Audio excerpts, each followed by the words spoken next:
ఆ గ్లాస్ చూపించుకొని దీని ద్వారా పబ్లిసిటీ చేస్తే పొలిటికల్ అడ్వర్టైజ్మెంట్ కింద వస్తుంది. పొలిటికల్ అడ్వర్టైజ్మెంట్ చేసుకోవచ్చు, దర్ ఇస్ నో బ్యాన్ ఏం లేదు. కానీ పొలిటికల్ అడ్వర్టైజ్మెంట్ చేయాలంటే ముందు పర్మిషన్ తీసుకోవాలి. సో ఐఎమ్ నాట్ అవేర్, అది నేను చూడలేదు. చూసిన తర్వాత if it is a political advertisement అప్పుడు we will issue them a notice to apply for pre certification of that. No, అది నేను because I have not seen it, so నేను comment చేయలేను దీని మీద. బట్ ఎనీథింగ్ విచ్ పొలిటికల్గా ఎక్కడైనా ఏమైనా అపీల్ ఉంటే that will be considered as political advertisement. In what form he has done it, ఇది చూసిన తర్వాతనే తెలుస్తుంది. అది సంబడి ఎవరైనా కంప్లైంట్ చేసి మాకు చూపించాలి, లేకపోతే మనం వెళ్ళి ఇప్పుడు మీరు చెప్పారు కాబట్టి మేము చూస్తాం అది.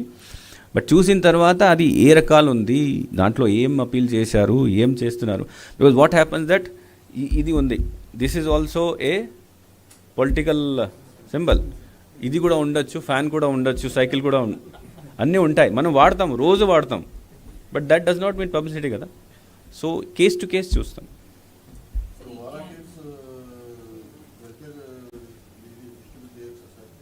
అంటే ఆ ఇష్యూ ఈసీఐ దృష్టిలో ఉన్నది, కంప్లైంట్ వెళ్ళింది. ఒక హైకోర్టు కేసు కూడా దీనిపైన ఉంది. హైకోర్టు కేసులో కూడా కన్సిడర్ చేయమని, రిప్రజెంటేషన్ కన్సిడర్ చేయమని హైకోర్టు కూడా వారు కూడా ఆదేశాలు ఇచ్చినారు. సో ఈసీఐ దృష్టిలో ఉంది, వాళ్ళు దీన్ని పరిశీలిస్తున్నారు, దీనిపైన సరైన ఆర్డర్ ఇస్తారు. అంటే క్యాండిడేట్ ఎక్స్పెండిచర్ని ఇప్పటి నుంచి కౌంట్ చేయలేము, because they have not even filed, nomination కూడా ఫైల్ చేయలేదు. నామినేషన్ ఫైల్ రోజు నుంచి, ఆ రోజు నుంచి అంటే up to result day, counting date వరకు.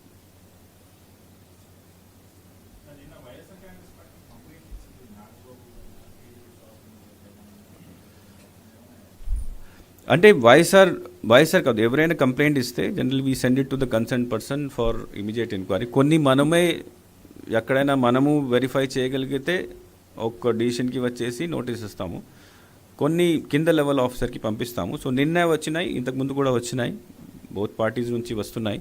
So we're sending it to the concern person taking action. As soon as we get the report, further action చేయాలి మేము చేస్తాము.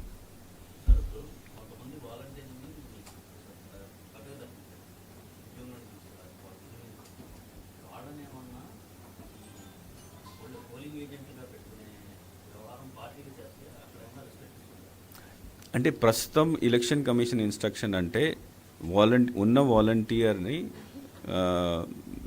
Not to involve in any election process, and they also can not be engaged as polling agents.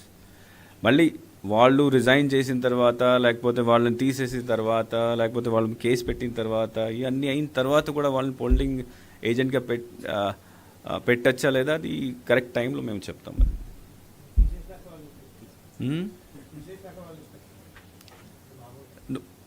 I no comments on that thing, but ఇట్లాంటి issue భవిష్యత్తులో వస్తుంది, before time ఉంది కదా పోలింగ్కి. So we will take appropriate టైంలో decision తీసుకుంటాం.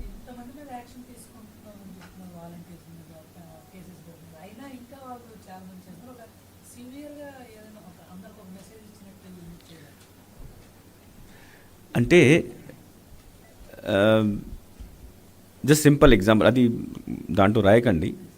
మన దేశంలో కాదు, మొత్తం ప్రపంచంలోనే ఎవరైనా మర్డర్ చేస్తే ఊరి శిక్ష ఎప్పటి నుంచి ఉంది, కానీ మర్డర్ ఆపలేదు. సో ఇట్స్ మనం మనుషులు, ఇట్స్ ఎ కంటిన్యూస్ ప్రాసెస్. తప్పు చేస్తారు, తప్పు చేసిన తర్వాత మనం శిక్ష ఇవ్వాలి, అదే ఇవ్వచ్చు. వీ కెనాట్ శిక్ష ఇవ్వచ్చు, శిక్ష ఇస్తున్నాం. మేము ఏమో దీనికి వెనుక అంటే we're not taking proper action, timely action, అప్పుడు మీరు చెప్పండి. కానీ నా అధికారంలో ఉన్న యాక్షన్ తీసుకున్న తర్వాత వాళ్ళని సరైన శిక్ష పడడం దట్ ఈస్ మై రెస్పాన్సిబిలిటీ, అది మేము చేస్తాము. ఈరోజు కొంతమంది తప్పు చేశారు, బహుశా కొంతవరకు ఎఫెక్ట్ రేపు ఉంటుంది.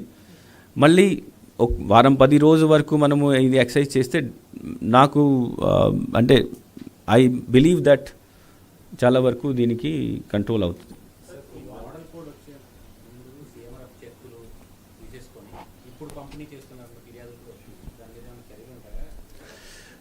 అంటే if benefit is already been released 16th ముందు ఎంసీసీ చేసిన ముందు బెనిఫిట్ ఆల్రెడీ రిలీజ్ చేసేసారు అప్పుడు ఆ డేట్లో, అది తప్పు ఏం లేదు. కానీ 16 తర్వాత మళ్ళీ రిలీజ్ చేస్తే పర్మిషన్ తీసుకోవాలి.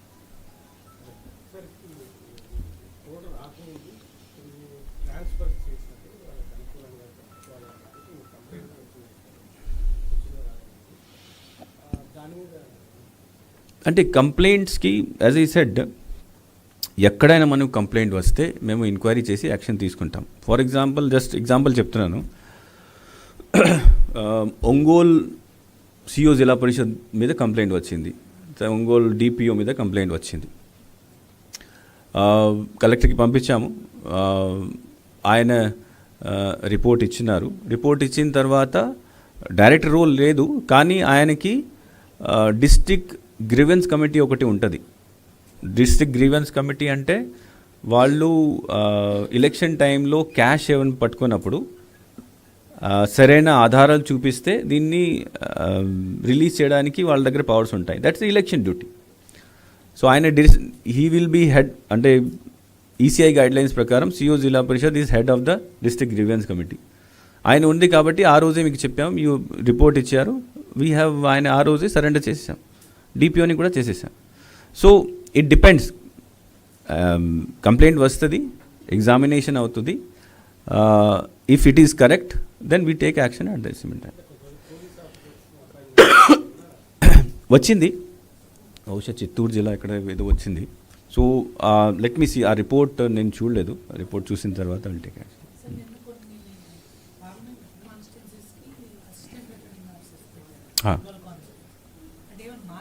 నో, మార్చేరే కాదు, కలెక్టర్స్ ఏమన్నారంటే మాకు కొంతమంది ఎక్స్ట్రా ఏఆర్ఓస్ కావాలి. This is not original ARO కాదు, ఎక్స్ట్రా అడిషనల్ ఏఆర్ఓ అంటాము మనము.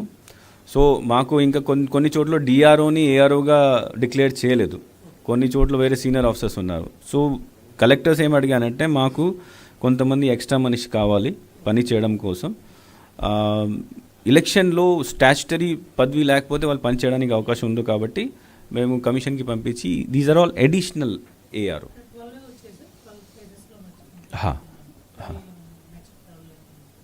ఇంకా ప్రస్తుతం అయితే ఇంకా ఏం లేదు, ఆ 12 వరకు.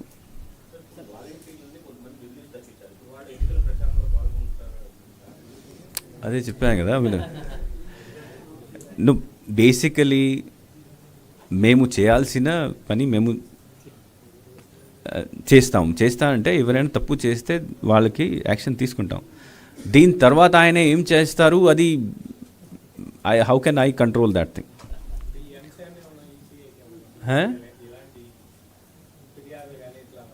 ఏది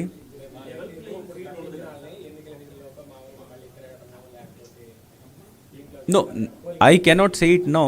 కొన్ని రోజు పరిస్థితి చూసిన తర్వాత, బికాజ్ ఇప్పుడు ఈరోజు ఓన్లీ ఒక 40 మంది మీద యాక్షన్ అయ్యింది, ఇంకా కంప్లైంట్స్ పెండింగ్ ఉన్నాయి, వాళ్ళ మీద కూడా యాక్షన్ ఉంటుంది డిపెండింగ్ ఆన్ వాళ్ళు ఏం చేశారు.